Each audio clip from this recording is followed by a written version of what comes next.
c'est donc ni vraiment l'expérience, ni vraiment l'image, quoi. Il faut qu'il y ait quand même un peu d'expérience pour le DJ qui nous regarde et qui va te contacter peut-être demain. Est-ce qu'il faut un minimum d'expérience pour pouvoir, du coup, être booké? Bah ouais, enfin, faut avoir déjà un certain niveau. Après, l'expérience, faut déjà avoir un certain niveau. Donc, le niveau, il vient avec l'expérience ou pas. Mais oui, Ok. forcément. Après, tout dépend aussi des événements. C'est de la physionomie de l'événement. Si c'est des gros trucs, des plus petits trucs, on va adapter en fait ce qu'on veut. Demain, tu dois faire un gros truc. Ouais. Comment tu vas choisir tes DJ? C'est un gros truc, c'est un de tes plus gros trucs. Bah, je vais les choisir comme d'hab, au feeling. Au en feeling, tout ça. fonction Le mec est cool, je vais truc, dire- t'as des Non, mais affinités, tu vas le mettre. Après, nous, on tourne un peu avec des gens avec qui on a l'habitude de travailler, qu'on connaît plutôt bien. Donc, tu es sûr de leur boulot. Ouais, Je aussi. suis sûr de leur boulot, ouais, T'as à l'habitude de travailler avec. 90%, quoi. Ok. Après, les DJ, voilà, il n'y a pas de science exacte. Il y a des très bons DJ qui peuvent ne pas être peuvent passer à travers la soirée, Oui, ne pas, ça voilà, qui arrive. peuvent être le D'accord, plus ça fort. arrive. C'est comme tout, c'est comme dans le sport, dans le truc. sûr. Bien sûr. Mais oui, enfin, on va prendre, on va se dire, bah voilà, lui, ou la dernière fois, en ce moment, il est très chaud. Ok. Vous deux, les DJ, je vais vous poser une question qui peut être abstraite, mais est-ce que vous vous êtes déjà rendu compte une fois ou quelques fois, peut-être tout le temps, je ne sais pas, si vous avez ce sixième sens. Ok, je sais qu'on m'a booké parce que si ou parce que ça. Est-ce que vous vous en rendez compte? Est-ce que vous pensez vous en rendre compte?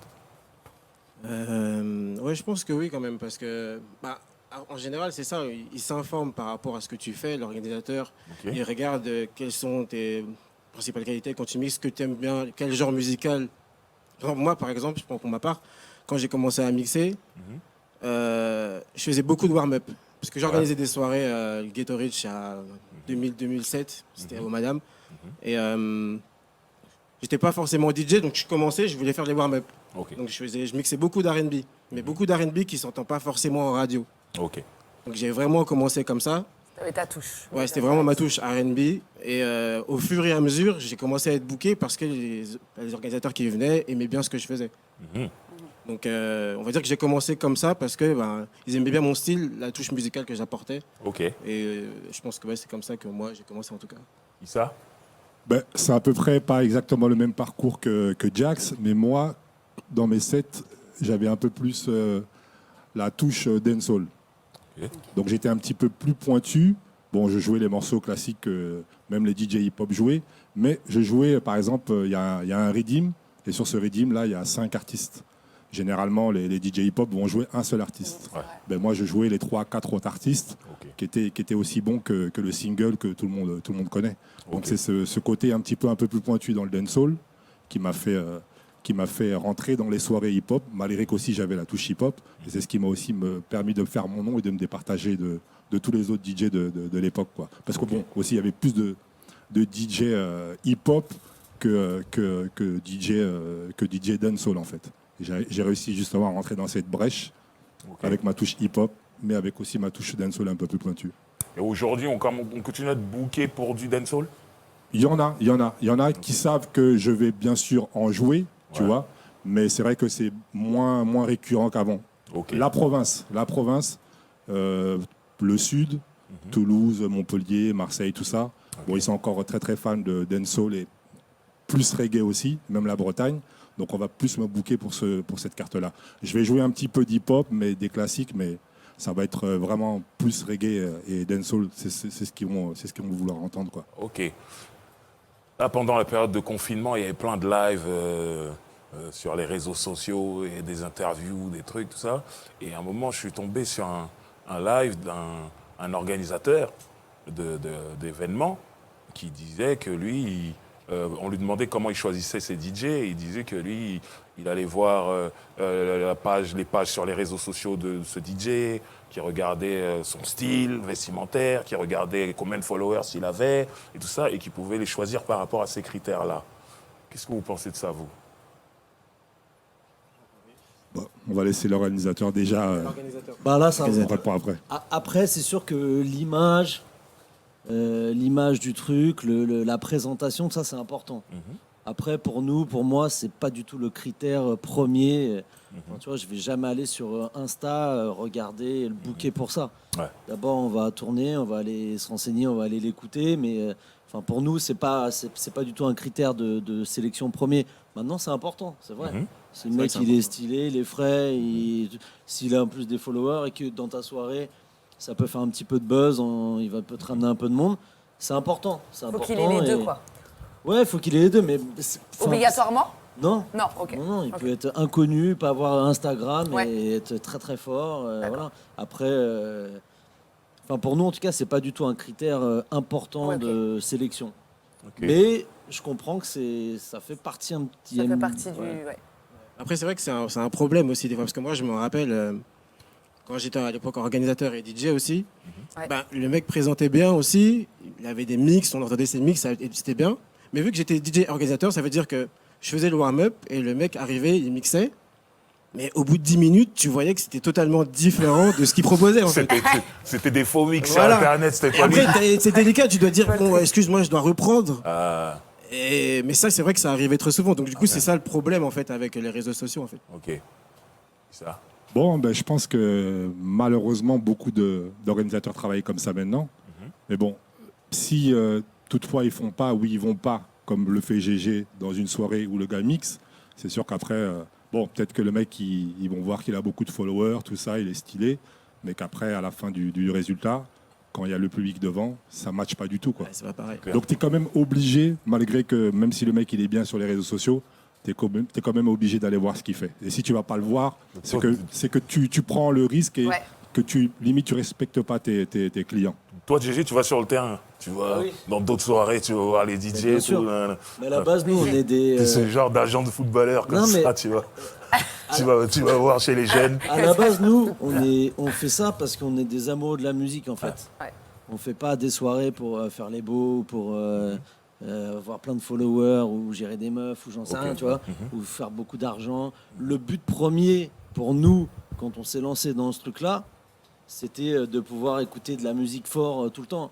Moi, j'en écoute tout le temps chez moi, et donc après, chacun chacun sa façon de voir les choses, mais pour des gens comme nous, des amoureux de la musique, enfin, tu sais, puis on se connaît tous. Enfin, nous, ça fait très longtemps Ah, qu'on rôde. On a vu les trois quarts des DJ commencer. Moi, mon associé, il est DJ aussi. Enfin, ok. donc ils peuvent pas nous la faire, en fait, tu vois. J'aimerais qu'on regarde une vidéo qui témoigne un peu de ce topic. Donc, Mais en fait, je peux te dire c'est quoi sa dernière paire de baskets qu'il a acheté. Je peux te dire son sponsor, son truc, son machin, où il va mixer, dans quel hôtel il dort, mais je sais pas ce qu'il mixe.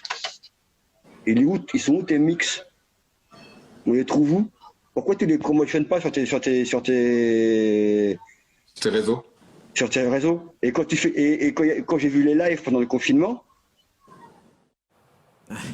ça revient, Ouais, bah, ça revient un peu ce que, bah, voilà, ce c'est que vous exactement étiez en train- ça. ce que tu étais en train de dire, Exactement ça. Jax. Exactement. Comme on dit, Exactement il y a le style, il y a tout, mais malgré tout, ben, quand tu arrives En sur le live, terrain, c'est- ben, en live, c'est une pas du tout catastrophe. pareil. Hein. Ouais. Donc en gros, si je me mets sur les réseaux sociaux, je vois un mec qui marque DJ, mais sur toute sa page, je le vois jamais mixer, je dois me méfier si je veux C'est qu'il y organiser. a un problème. Ça, c'est sûr. Mais Bien sûr. tu vois, ce que tu dis en plus, il y en a qui sont même jusqu'à aller prendre des mix d'autres DJ.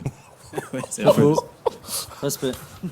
c'est grave ça. C'est pour ça que beaucoup de DJ après ont commencé à faire des tags, jingles des trucs, ouais. sur leur mix. Mais Oh. beaucoup. Moi, j'en connais des confrères qui ont retrouvé leur mix avec deux DJ et ces mecs-là, C'est chaud, enfin, ça. ces pseudo-DJ se sont fait passer pour eux, quoi. Là, Voilà. je vais partir dans des trucs culturels américains qui datent d'il y a très longtemps. Mais dans la fin des années 80, Run DMC, un grand groupe, avait sorti un morceau qui s'appelait Sucker MCs. Et un peu plus tard, début des années 90, Jam Master Jay a sorti un morceau, Jam Master Jay qui n'est plus là, mais DJ de Run DMC, qui s'appelait Sucker DJ. Pour dire que les Sucker DJ, ça existe aussi. Des DJ qui reprennent les mix des autres. Voilà, on est en train d'expliquer. Donc, voilà. Il avait raison. Moi, ce que je leur reproche souvent aux DJ, enfin, c'est que les réseaux, bon, c'est bien, mais à la base, ils sont là pour donner de la musique, en fait. Ouais. Et c'est vrai que les trois quarts du temps, ils font des belles photos ou machin, mais même que ça soit Facebook, ça, je trouve qu'il manque. Ils postent pas assez de musique, mais même des trucs qu'ils aiment, tu vois. Ouais. Et les trois quarts, donc c'est certes l'image, c'est important, c'est bien, machin, un truc, mais en fait envoyer de la musique, tu sais, des coups de cœur, des trucs à l'ancienne, des nouveautés ou je sais pas. Ah ouais, Et c'est ça. on voit les trois quarts des DJ, moi on les a un peu tous dans nos trucs, ils mettent jamais de morceaux.